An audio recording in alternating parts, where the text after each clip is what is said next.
Monsieur le ministre, vous êtes au courant de la perquisition au Quai d'Orsay. Vous savez où on en est pour l'affaire Borrell? Oh, c'est que la justice fasse son travail, elle a tout à fait raison de le faire. C'est étonnant quand même, hein. C'est très la première fois que ça arrivait. Une perquisition au Quai d'Orsay, non, c'est très souvent. Ah bon? Ça arrive normalement, comme chaque fois qu'on doit le faire. Il faut avoir à tout prix toute la transparence pour l'affaire Borrell. Je l'avais dit d'ailleurs à Madame Borrell, et c'est très bien que la justice fasse son travail. Enfin, la France peut se remettre en question dans son action à Djibouti.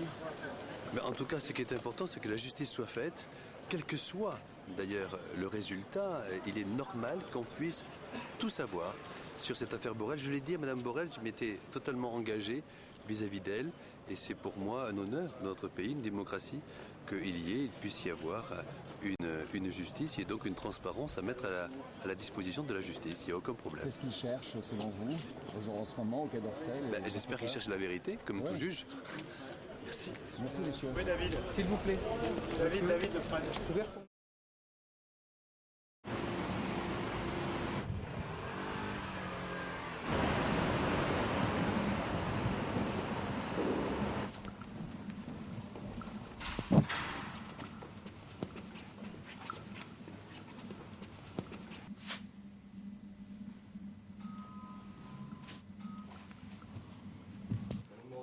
Quelles ont été vos relations avec les différents ministres des Affaires étrangères? M. Bassi déclarait en avril, lorsqu'il y a eu une perquisition, qu'il n'avait rien à cacher à la justice et qu'il serait très heureux que cette affaire progresse. Oui, vous savez, M. Douste-Blazy m'a reçu en me disant trois choses, que dans ce dossier-là, l'État français irait au bout du bout. Alors effectivement, nous avons vu quel bout, mais ce n'est pas le même que le mien. Ce n'est pas la vérité, c'est les moyens d'étouffer, les moyens de faire juger ailleurs qu'en France des petits délinquants pour qu'on soit obligé de clôturer le dossier en France. Il m'a dit que, bien évidemment, je me rendrai à la Cour internationale de la Haye.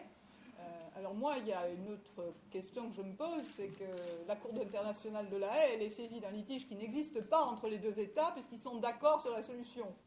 Et ensuite, M. Douste-Blazy m'avait assuré qu'en ce qui concernait les dossiers classifiés, puisque nous n'avons toujours pas les documents qui sont contemporains de la mort de mon mari et qui ont suivi les 2 années, c'est-à-dire que nous n'avons aucun document des services entre 1994, début de son activité à Djibouti, et 1997.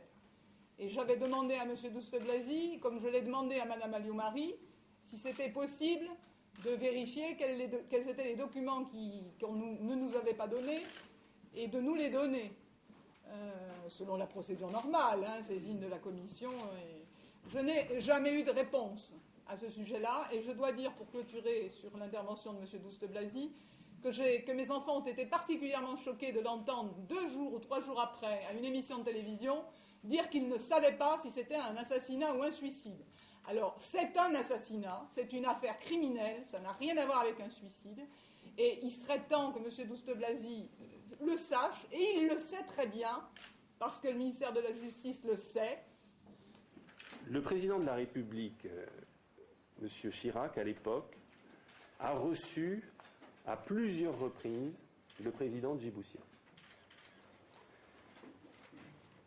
Il y a eu manifestement des accords qui ont été passés entre les deux présidents, puisque vous-même ou un certain nombre d'organes de presse ont, lors de ces rencontres, émis des dépêches expliquant le sens des orientations prises par le président de la République française, qui demandait en particulier que l'information judiciaire sur l'assassinat de Bernard Borrell soit clôturée le plus rapidement possible.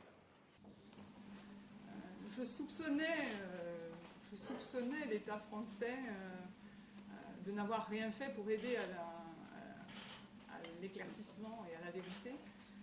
Mais là, c'est pire ce qu'on découvre. Ce qu'on découvre, c'est que le chef de l'État français, en charge des intérêts de la France, conseille à un chef d'État étranger soupçonné dans une affaire d'assassinat de magistrat d'être le commanditaire, que ce chef d'État français va suggérer à ce chef d'État étranger de saisir une organisation internationale pour faire condamner la France, son propre État.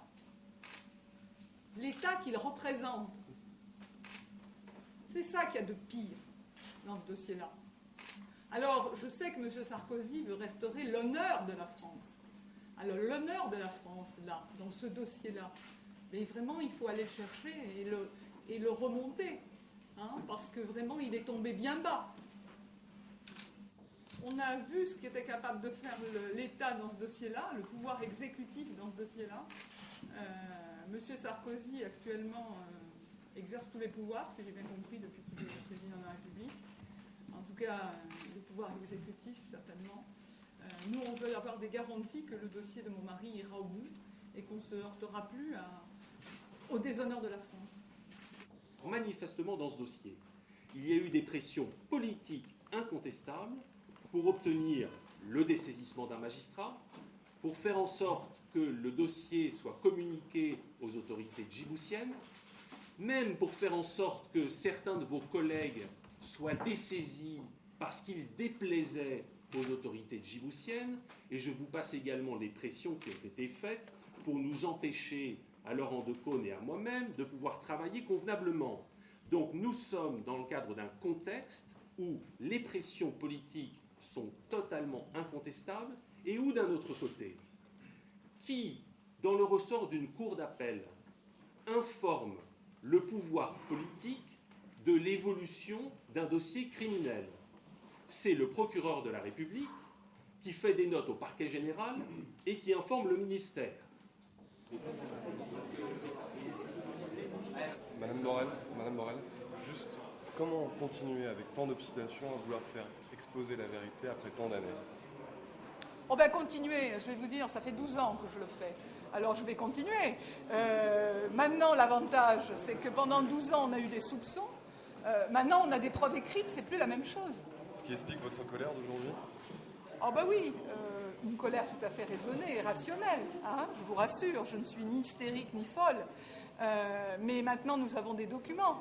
Alors, on peut évidemment mentir. C'est vrai qu'il y a le secret de l'instruction, mais nous avons accès au dossier. Ce qui serait intéressant maintenant, ce serait que les magistrats se mobilisent, comme ils se sont mobilisés pour l'agression de notre collègue sur Metz.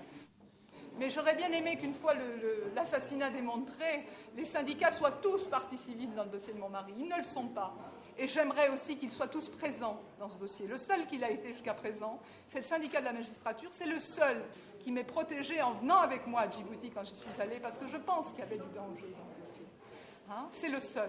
Alors je pense quand même que maintenant, il faudrait qu'ils interviennent, parce que quand on voit l'attitude du chef de l'État français, il serait important que les syndicats aient accès aux pièces des dossiers, les différents dossiers, et qu'ils puissent vous dire ce qu'il y a dans ces pièces, que je ne sois pas la seule, toujours la seule, à expliquer le contenu du dossier et les écrits qui figurent dedans. Madame Morel, excusez-moi.